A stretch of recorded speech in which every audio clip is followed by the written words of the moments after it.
The Shiregreen murders took place in Shiregreen, located in Sheffield, United Kingdom, back in 2019. In this video, I'm going to narrate to you the entire events, so if you do end up liking this video, please subscribe.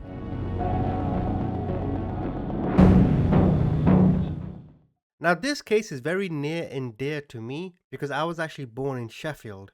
I know how the people in Sheffield are, so this case left a shiver down people's spines when they all found out. It's still difficult to understand the sickening logic between Sarah Barris and Brandon Machin's heinous and twisted plot toward their own children, but it's been nearly 2 years since dozens of police descended onto Shiregreen in Sheffield. Now, they came after serious concerns were raised about the welfare of 6 children inside a property on Greg House Road. Sarah and Brandon had 6 kids. Now, the heavy police presence did pique the interest of the media at the time, and there were very scarce details as to what happened. But the grave reality became clear when it was announced that 2 boys had died. 14-year-old Blake Barris and his younger brother Tristan Barris, who was 13, tragically died in hospital.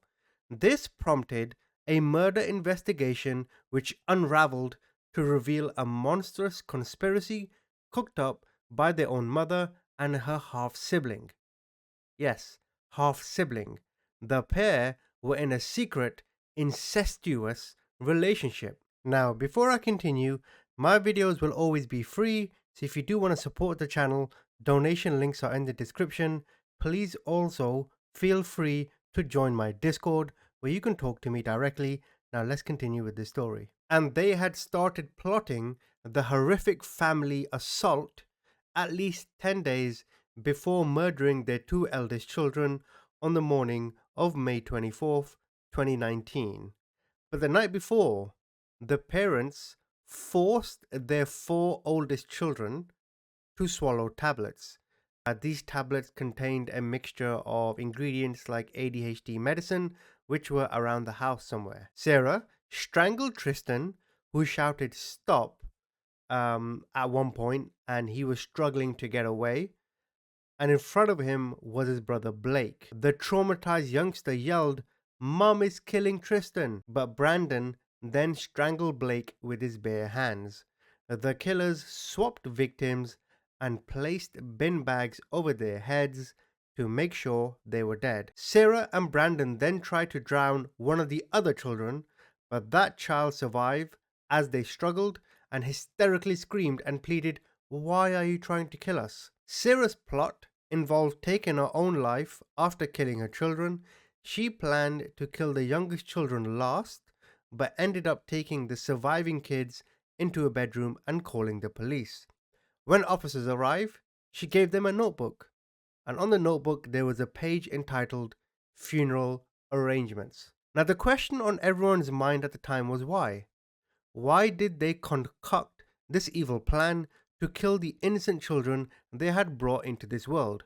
Well, I'll come on to the motives a little bit later. Let's go back to 1998, where police and social services were told about Sarah and Brandon and their incestuous relationship. Sheffield Children Safeguard Partnership is a government body whose aim is to ensure that every child and young person in Sheffield should be able to grow up free from fear of abuse or neglect. They conducted a report into Sarah and Brandon. The report revealed how in 1998, the family's grandmother reported to the police that she believed Sarah and Brandon were in a relationship as she found love letters. Back then, Sarah was 14 and Brandon was 18. The report said, a review of the letters and a denial of any relationship by Sarah led to no further action being taken place by the police and children's social care. It is understood from records kept by Sarah's residential care home that there were rumors from residents of a relationship between Sarah and Brandon, but these did not appear to have been formally raised. Sarah was in a care home, foster care, or something of that nature for a year at the age of 14 in 1999 and made historical allegations of sexual abuse against a number of individuals during that time. In fact, a person was convicted of sexual assault in 2000 after what they did to Sarah. No fewer than 14 separate practitioners, including South Yorkshire Police and the Sheffield Council, had contact with the family before the boy's death. The report concluded there was no evidence any of the practitioners and agencies involved with the family could have predicted the actions taken by their parents. Brandon was father to all of Sarah's children, but she repeatedly refused to disclose any details of their paternity to practitioners for obvious reasons. Now, Martin Barros, who is the brother of Sarah, did phone social services amid concerns for the children. Now, it may be impossible to understand why parents neglect their children, but the NSPCC, which is a children's charity in the UK, outlined some reasons why children are neglected. Children who require social services or similar governmental bodies are placed on a child protection register in the UK. So, you know how, like in the US and the UK and other parts of the world, you have a sex offenders register? Well, if you're a child in the UK and you are being abused or you're being neglected, you go on to a child protection register. Now, the NSPCC start with poverty as the main reason for child abuse. If the parents can't pay bills, a large reason for this is due to not prioritizing their finances. Not always the case, but you understand the idea nonetheless. They also confirm a lack of education can result in being on welfare for a long time, which again is a gateway to poverty. They also mention that serious relationship problems between the parents could leave psychological and physical effects on the child.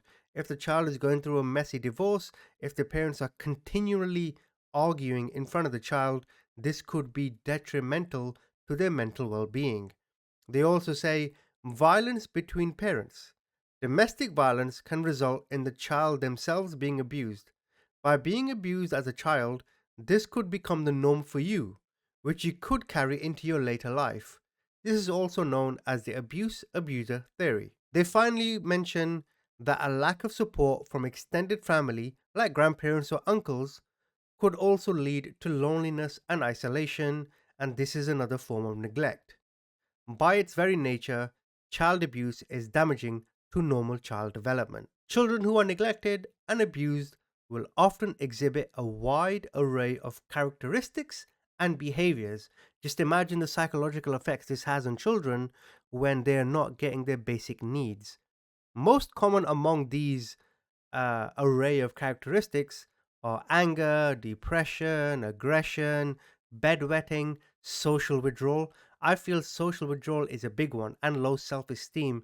You could argue self esteem and social skills is one of the biggest epidemics in modern Western culture today. And of course, at the extreme end of this abuse, it can also cause a child to disassociate and develop disorders like schizophrenia and personality disorder.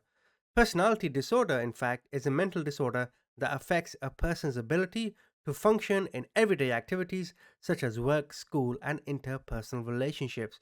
So, what I'm trying to tell you here is Brandon and Sarah, with the four surviving children, who knows in 10, 20 years' time where they'll be?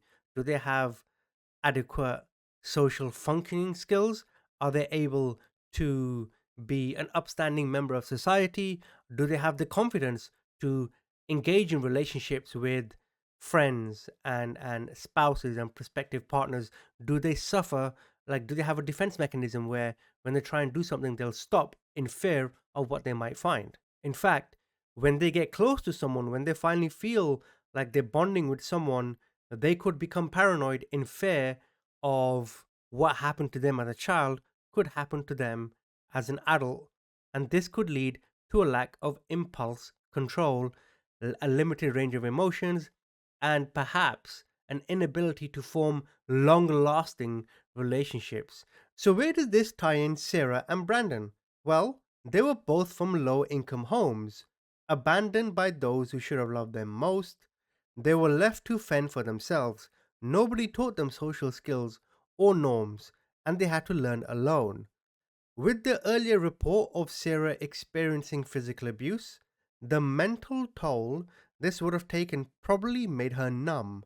This isn't excusing her actions in any way, but providing context to one's actions could help us understand what is quite frankly ununderstandable, if that's even a word. Well, apparently, Sarah, who experienced a chronically traumatic childhood, was under the assumption that her children were going to be taken into care, and she believed they were better dead than under the care of social services. This goes back to her history of being in foster care or with social services. She knows what it's like. She became paranoid. So you see the effects it can have on children, the way you're raised. The authorities were closing in on the family after the children began misbehaving at school and at home. And Sarah's brother Martin, who went on to say from his earlier interview when he told the media that he phoned social services multiple times over the years amid concerns for the welfare of his sister's children.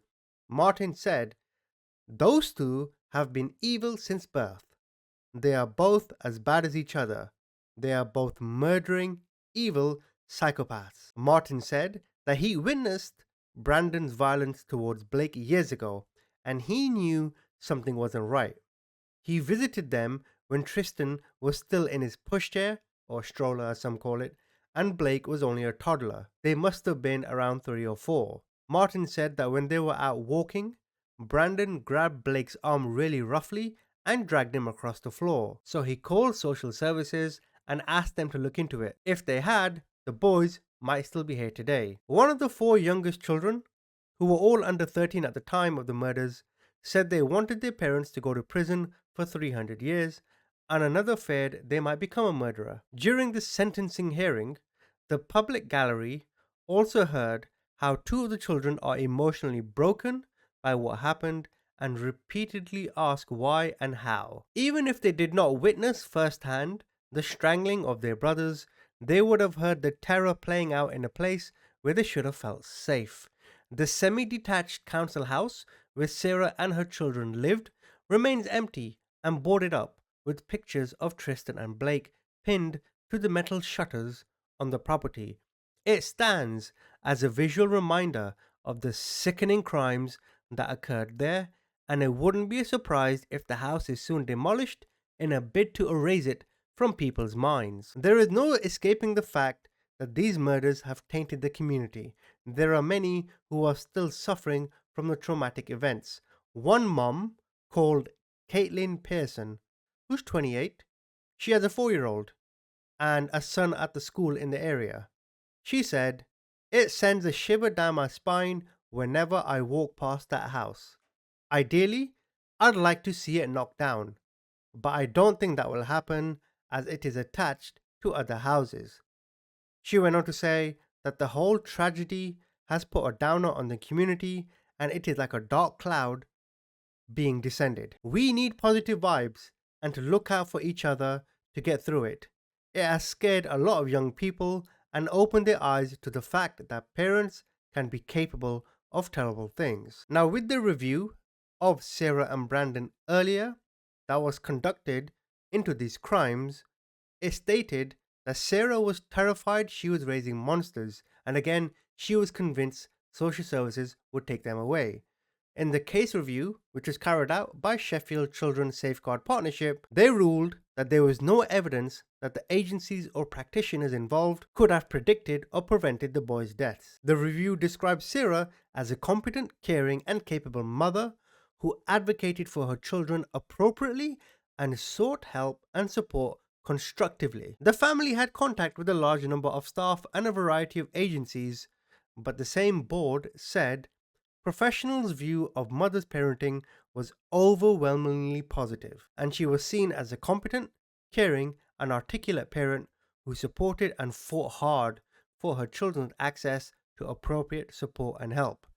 She frequently self-referred to support services and the police. Sarah had reached out for help with the 2 eldest children who both had special needs due to an obsession with pornography. In the weeks and days leading up to their deaths, there had been an escalation of issues concerning one of the eldest boys. The report states that her eldest son, who had autism, had been constantly accessing pornography and had taken his auntie's car without consent. He had also shown aggression towards his young siblings. Despite being reassured by the social worker, who Sarah did have a good relationship with, Sarah didn't believe social workers when they reassured her and again was paranoid that her children would be taken away. She also did not tell them that Brandon was the father of the children due to concerns that the children would be taken away given Britain's incest laws. Now, finally, the report identified the following issues with the child services agencies. There was a lack of confidence in staff to approach the complex issues, and they weren't confident in their responses. It would have been helpful for specialist intervention to have started earlier. This is a report on their assessment of how the agencies acted. They also say consideration was not given to the impact on a single mom looking after 6 children, some with complex needs on her own. Review highlighted professional optimism and a lack of curiosity on asking about the father. Now, on the 12th of November 2019, both Sarah and Brandon were sentenced to life with a minimum term of 35 years in prison. And now we come to my thoughts in conclusion. What is there to say about this? What can I say? These parents, these human beings, are some of the worst, most heinous, disgusting individuals I've ever read about. I think I speak for you and for me when I say I don't care what your childhood trauma was. I do feel for you that your parents abandoned you. I do feel for you that your parents did not care. But that does not result in you doing what you did to your own children. There are no words and there are no adjectives strong enough, long enough to describe Sarah and Brandon. You know, in Arabic, there are 22 million words. In the English language, is around 200,000. We may not be living in the Shakespearean times, where the English language was at its height. So, using today's English, words like heinous, sinister, disgusting, menacing, ominous, frightening, bleak, disturbing, alarming, these words do not do justice to the true severity of what Sarah and Brandon did. And I don't believe this notion of, well, I thought social services were going to take my kids away, so I took them away myself. Like, in terms of logic, that has got to be the dumbest thing I've ever heard. Again, dumb isn't the right way to put it, but my English is very limited. That's the best way I can put it in this moment. So, may the children rest in peace. May the 4 other kids who survive, may they live a life of happiness and dignity. And again, I can only imagine the psychological effects this is going to have. And when they get older and when they meet people and they form relationships, there's going to come a time, if it hasn't already, where a boyfriend or a girlfriend, a husband, a wife, a close friend, an acquaintance will ask, what were your parents like? They will be asked, hey, were you that kid whose mother did X, Y, and Z? Hey, were you that kid whose father was your mom's brother, making him your uncle? Like, do you understand what I'm saying, right? They're going to be faced with these questions. And there they are by themselves to go and fix it, to go and answer it. There they are left to their own whims and desires with no care, because we can clearly see the Sheffield agencies are incompetent. Imagine that, right? Like in I live in America, as you guys know, there are many different governmental agencies. There are many different agencies in England. Not all of them are efficient. Not all of them do the best job. That's okay. We're human beings, right? We're never gonna get it perfect. But why does it take this? Why does it take this, something so severe, for you to become competent? Why does it take this for you to be like, sorry, I won't do it next time? Like, are you having an absolute bubble bath, as they say in England? So, may the kids rest in peace. May the 4 kids live a life of happiness, and may Brandon and Sarah never, ever, ever see the light of day ever again. Thank you for listening.